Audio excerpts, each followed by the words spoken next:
আওয়ামী লীগের রাজনীতি চলে আঁকে বাঁকে, প্রতিদিন তাই দেশে লাশ পড়ে থাকে। পার হয়ে যায় দিন, পার হয় মাস, আওয়ামী লীগের অত্যাচারে জনগণ করে হাঁসফাঁস।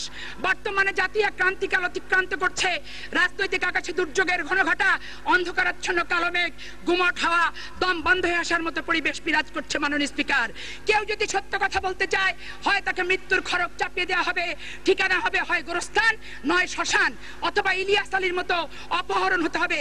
মাননীয় স্পিকার, আপনার মাধ্যমে সরকারি দলের প্রত্যেকটি সদস্যের প্রতি সম্মান রেখে একটি কথা বলতে চাই, মানুষের জীবনে ইলিয়াস আলী, চৌধুরী আলম, লিঠু শামীমের মতো কারুর শত্রুরা যাতে এরকম ঘটনা না ঘটে।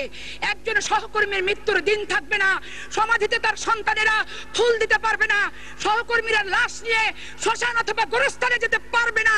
এর চেয়ে হৃদয় বিদারক, লোমহর্ষক, নির্মম কথা পৃথিবীতে আর কিছু হতে পারে না। মাননীয় স্পিকার, আমি ফেরত চাই মাননীয় স্পিকার আপনার মাধ্যমে